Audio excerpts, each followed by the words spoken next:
je me demandais, en ce qui concerne les thèmes de prédilection donc de ces trois pôles, euh, bon, les comics, je me rends compte que ça a tendance enfin, les thèmes ont tendance peut-être à varier de plus en plus, mais enfin, moi, dans mon idée, j'ai l'impression que enfin, en tout cas dans le domaine de la SF, c'est beaucoup centré sur des héros, voilà, des super-héros et tout ça. Alors que en BD franco-belge et manga, le champ de création est beaucoup plus vaste, quoi, beaucoup plus lié à l'histoire, aux mythologies, au folklore. Enfin voilà, donc je sais pas si toi tu veux réagir, Marc. Alors, en France surtout, on a vu arriver une grosse vague de super-héros et on a peu oublié qu'il y avait à côté d'autres choses parce il y avait des comics de fantasy déjà, donc beaucoup de Sword and Sorcery en fait, personnages, personnages inspirés de Conan. Donc il y a eu, Conan a très vite été adapté par la Marvel, mais il y a eu des adaptations d'autres personnages. Le cycle de Lankhmar de Fritz Leiber avait été racheté par DC, donc ils ont publié une série de comics. Il y a même eu une rencontre entre Wonder Woman et le souricier gris et Pfeffer dans le monde de Lankhmar, à l'époque où Wonder Woman avait perdu son costume en fait. Il y a toute une période où elle n'a plus le costume qu'on lui connaît et elle vit des aventures donc qui n'ont plus rien à voir avec ce qu'on a l'habitude de voir, et elle se retrouve dans 2 épisodes dans le monde de Lankhmar. Euh, Tongor a été adapté donc d'après les romans, et il y a eu en fait de très nombreuses adaptations. Euh, les récits de Moorcock eux-mêmes ont été aussi très souvent adaptés. Donc en fait, il existait de la fantasy, il existait de la science-fiction. Il y a eu très vite, un peu chez tous les éditeurs, en fait, il y en a toujours eu de la science-fiction. Hein, parce qu'en fait, les éditeurs américains continuaient à publier du western, du récit de guerre. En France, les récits de guerre, on les voyait arriver dans Brûlant, dans Choc. Euh, mais en fait, ils se publiaient un peu de tout. Mais en France, on avait vraiment centré sur le super-héros. Donc le super-héros dont les thèmes étaient inspirés par la science-fiction. Superman s'inspire en fait d'une nouvelle de Philippe Huilly, Gladiator, si je me souviens bien. Et en fait, on trouve beaucoup d'inspiration venant de la science-fiction. Edmond Hamilton va écrire pendant des années les scénarios de Superman. Alfred Bester va être un des scénaristes de Green Lantern. Entre autres, il est le co-créateur du serment de la lanterne, le fameux serment de la lanterne. Donc en fait, il y a beaucoup de liens déjà entre la science-fiction et les comics, liens qui vont se poursuivre. Dans le comics moderne, on va voir un gros retour de la science-fiction, surtout avec certains scénaristes comme Warren Ellis. Warren Ellis qui est très branché sur toute la technologie moderne, qui connaît très bien Internet, les moyens de communication, et qui va développer beaucoup de séries à partir de ça. Donc, dont, à mon avis, un chef-d'œuvre qui sera Transmétropolitane, qu'il va poursuivre quand même pendant plusieurs années. Série qui est excellente du début à la fin. Elle est traduite en français sous le titre Transmétropolitain. Donc j'en ai 2 numéros ici du comics. Donc voilà, ça c'est un des premiers numéros. Les premiers numéros sont souvent intéressants parce qu'ils tournent, ce sont des satires en fait sur un sujet. Il va parler de la drogue, il va parler de la télévision, mais ça se situe dans le futur. Un futur très cyberpunk, très bizarre, très déjanté. Un numéro plus tardif, où à partir du moment où la série devient beaucoup plus politique. Ce sont les aventures d'un journaliste, mais c'est un journaliste un peu inspiré par Hunter Thompson, celui qui a inventé le journalisme gonzo. Euh, et en fait, il essaie de construire tout un univers autour de ce personnage. Et puis il va écrire d'autres choses, Global Frequency, qui met en scène en fait un réseau mondial qui fonctionne à partir d'Internet, des systèmes de communication, qui est là pour éviter les catastrophes au niveau mondial.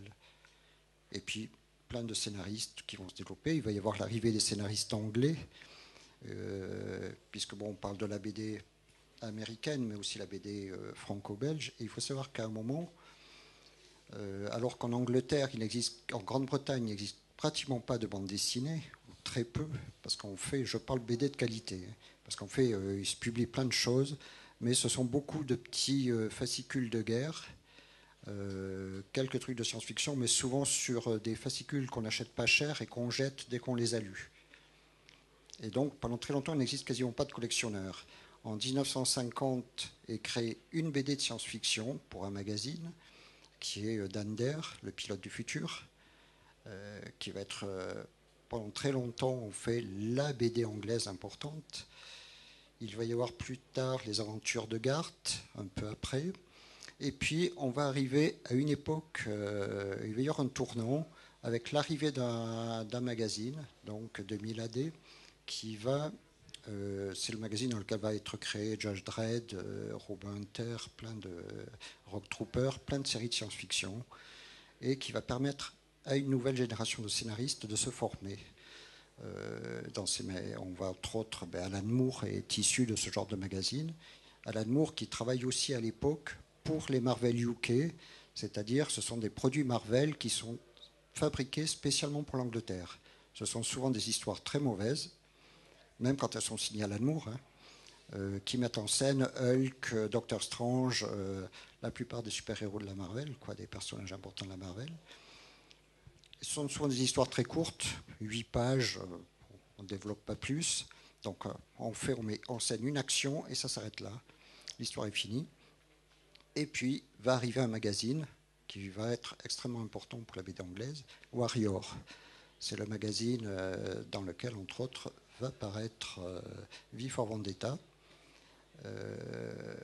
Et puis Miracle Man. On fait au départ Marvel Man, reprise d'un personnage, d'un super-héros anglais, et que Alan Moore en fait reprend.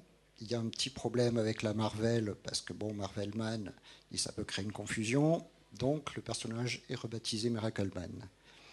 Et Alan Moore, derrière ça, commence à intéresser les Américains et va devenir un des grands maîtres du scénario aux États-Unis. Tout le monde connaît Watchmen, qui va devenir vraiment sa BD phare. Et en fait, il va créer tout un univers assez personnel. Donc souvent des mini-séries. C'est pas vraiment un dessinateur de séries longues. Donc des one-shots, des mini-séries. Et puis tout un courant, toute une école anglaise va envahir le comics américain. Ouais, je voulais revenir sur ce que tu disais, que à tes yeux, c'est surtout les super-héros en fait. Et on peut pas te donner tort parce qu'il y a plein de choses qui n'ont pas été traduites en fait. Et c'est vrai, comme disait Marcus, il y a plein d'autres BD de SF. Mais il y a des chefs-d'œuvre de BD américaines qui n'ont pas été traduits. Je pense à American Flag par exemple, qui est une série du début des années 80 de Howard Chaykin, qui est pas très connue et qui est vraiment un chef-d'œuvre de SF, mais pas que de BD, pas que de BD, quoi. J'estime que c'est une des meilleures histoires de SF, toujours confondues. Et puis tous les trucs de Warren Ellis, en effet, mais ils sont pas traduits depuis longtemps. Sandman, par exemple, qui est sans doute une des meilleures séries de fantasy américaine, enfin qui est moitié anglaise, mais il a fallu 4 éditeurs avant de voir la fin, quoi. Ça marchait tellement pas que voilà. Et le nouvel éditeur a réessayé de la publier, et voilà. Et ça a dû, je sais même pas s'ils sont arrivés à la fin d'ailleurs là, mais si le tome 11 est sorti l'année dernière. Ouais, voilà, donc ça, la première publication chez le Téméraire, ça devait être il y a 15 ans, donc voilà. Alors que la série était déjà finie aux États-Unis. Donc voilà, on a un peu qui est en train de se rattraper avec une nuance, et la qualité des trades et de la publication qui est pas forcément, voilà quoi, ça demande pas forcément bien traduit, alors que c'est une BD assez littéraire et qui exigerait un bon travail éditorial, quoi, voilà. Donc c'est un peu le problème. On a peut-être une vision étriquée de la BD américaine à cause de ça, quoi. Justement, tu parles de... Oui, je te laisserai la parole. Justement, tu parles de Sandman. En fait, moi, c'est vrai que j'en ai toujours beaucoup parlé. C'est le scénario de Neil Gaiman, c'est ça. Et en fait, j'ai toujours été rebuté par les maquettes, la plastique et tout ça. Enfin, ça me paraît vraiment très hétéroclite. Il y a plein de dessinateurs ou d'illustrateurs qui ont travaillé dessus. Et je sais pas, enfin, j'ai toujours eu du mal à me dire tiens, je vais m'y mettre parce que j'étais rebuté par l'apparence du truc. Mais bon. C'est le problème dans les comics, en fait, c'est que les dessinateurs changent tout le temps, quoi. Et c'est vrai que c'est difficile de rentrer dans Sandman dans les premiers épisodes parce que le dessin est un peu rebutant, mais c'est fantastique. Et puis surtout, il y a des couleurs qui sont des aplats de couleurs de l'époque, qui sont faits pour être imprimés papier de très mauvaise qualité. Et en France, c'est sorti sur du papier glacé, donc c'est juste atroce en fait. Hein. Ça saute aux yeux, c'est pas beau quoi. Ouais. Je suis d'accord, mais je n'échangerai pas ma version sur du papier cul de Watchmen que j'ai avec celles qui ont été publiées soit par Delcourt, soit par Panini, parce que je trouve que ça passe beaucoup mieux, quoi. Ouais. Ouais. Voilà, quand on voit là qui réédite sous format d'intégrale tous les premiers 4 Fantastiques, Spider-Man, etc. Et c'est vrai que ça pique, quoi. Ouais. Et pas que des avocats. En fait, ce que je voulais dire aussi par rapport au marché américain, c'est que, en fait, ce qu'il faut savoir, c'est que là-bas, la BD de super-héros, c'est tellement massif que le reste, je dirais, aux yeux du grand public, n'existe même pas. C'est-à-dire que les auteurs, pour se faire connaître, sont obligés de passer par là. C'est-à-dire que des types comme Warren Ellis, pour pouvoir sortir des séries plus personnelles, etc., ils se sont fait connaître, pareil, parce qu'il a bossé sur des grosses séries Marvel. Il s'est fait connaître avec Authority aussi, où là, il a vraiment explosé, qui était une revisite du super-héros. Et donc, on voit que maintenant, il existe des séries qui arrivent même en France, on va dire, pas forcément de super-héros, vraiment intéressantes, etc. Mais c'est vrai que pour les auteurs, là-bas, c'est vraiment un problème. C'est-à-dire qu'il y a vraiment deux poids, deux mesures. C'est-à-dire qu'ils veulent gagner de l'argent et toucher un grand public, et il faut faire du super-héros. Et tout le reste, ça devient du marché de niche, etc. Après, il y a des choses comme Image où en fait, voilà, c'est à compte d'auteur, donc les auteurs sont obligés d'investir eux-mêmes. Par contre, toutes les retombées sont pour eux. Bon, et là, ouais. Non, mais vas-y. Voilà, qui effectivement, il y a des séries comme Hellboy qui permettent à leurs auteurs effectivement de vivre avec leur création, parce que si ça c'est, merci. Alors celui-là c'est sur le côté. C'est que en fait la particularité du marché américain, c'est que en fait vous avez des icônes, des personnages, donc les super-héros pour la plupart du temps, ils n'appartiennent pas à leurs auteurs, ce qui est différent de ce qu'on retrouve au Japon ou en France ou en Belgique. C'est-à-dire que en fait c'est des outils avec lesquels ils vont travailler et puis essayer d'apporter leurs idées. Mais effectivement, c'est pour ça qu'on change régulièrement de dessinateur, de scénariste, etc., etc. Et donc c'est une espèce de routine comme ça. Alors après il y a des mecs qui sont très forts et qui arrivent à en faire des trucs géniaux.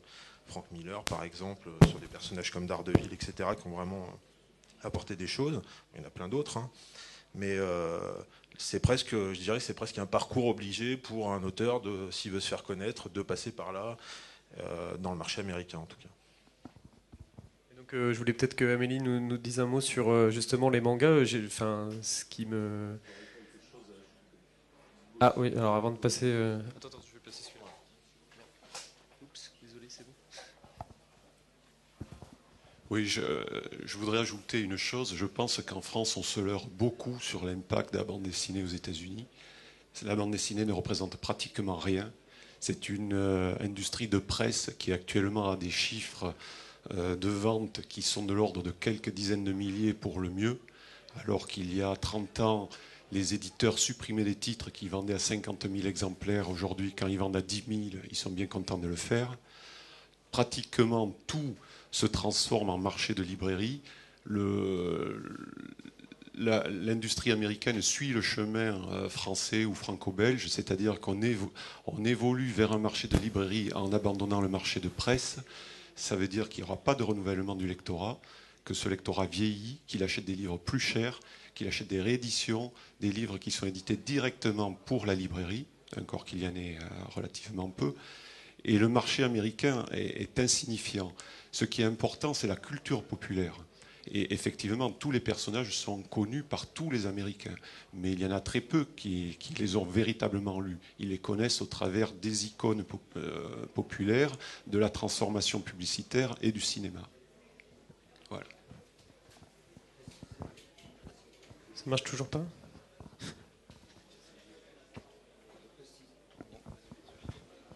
Bon, par rapport à ce que disait Francis,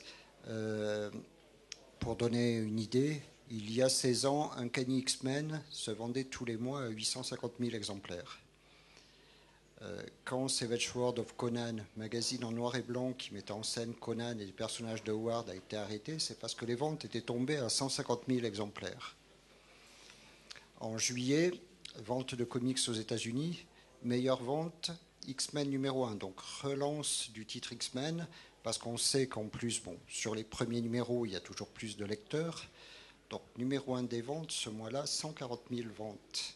Le deuxième titre est à moins de 100 000. Donc ça montre un peu la dégringolade qu'il y a eu.